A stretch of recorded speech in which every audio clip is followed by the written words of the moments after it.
I think the most effective organizations have a mechanism for key decisions to be discussed. And I always say we're not gunning towards unanimous decisions. I think some of the best decisions that are made are showing that we had 15 people on the board and 10 were for it and 5 were against it. And I think that, to me, shows a robust decision where it's not just rubber stamping everything. But it can lead to that environment where 5 of the 15 people did not get what they want. Same thing with membership organizations.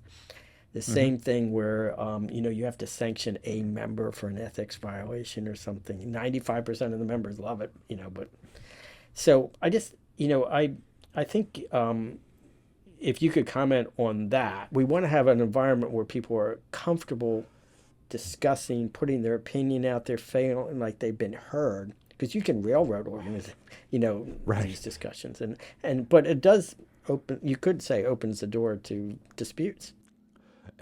Yeah, no, and that's a perfect point, Mike. It starts from that. Are you building an organization where there's a culture where people feel comfortable voicing their opinion that may go against the consensus? And do they feel like they're being listened to, that their opinions being respected, taken seriously? And if so, will they then reciprocate with deference and respect to the process if there's a decision that goes the other way? So ideally, you want to have that culture where people are comfortable coming forward, because I don't think it does anybody any good to kind of intimidate people and have an environment where people can't voice concerns. That's definitely not the right direction. But at the other end of that, part of the culture also needs to be, once we've given this full discussion and we've really heard everybody and we've not only given them 5 minutes symbolically to say their piece, but we've really listened and engaged with that, then hopefully, ideally, you get that culture where everybody having said their piece and been listened to, now they're comfortable with whatever the decision's going to be. That's what you want to go for, and organizations that have that are going to be much less likely to have these really disruptive disputes.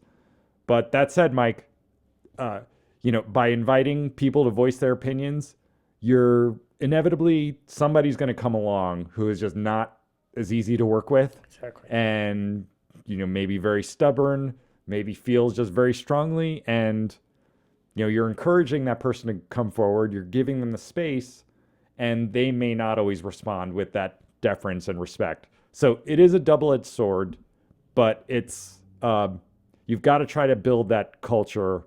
And before I throw it back to you, Mike, because I want to hear your thoughts on this, I think a lot of it has to do with who is coming onto your board. Are you aware of the personality types that are not going to be conducive to cooperation and collective decision making? What are your thoughts about that? My thoughts are a little, starting with your end piece, and then I want to go back and comment on and follow up on what you said. It's not so much who's coming onto the board, because that's got to be sort of an open process. To me, it's like who is at the board and really getting to know their position. And this happened a few years ago. I had a board, it was a large board, and there was one board member who was against just approving the budget for a piece of the budget. Really argued strongly for it, very vocal.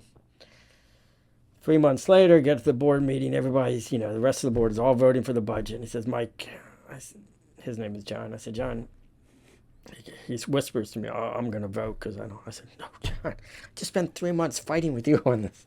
You got to get in. To me, it's a little bit like the Supreme Court, where you read the dissenting opinions just so much, or is just as important. And I said to John, I said, you know what? This is going to trigger a budget change in the next 2 or 3 years. Maybe it's just not going to work right now, but it starts. It's now on the floor, and we'll talk. And he had a positive impact. It's not always negative. So I have to repeat myself in one spot. The best organizations are inclusive.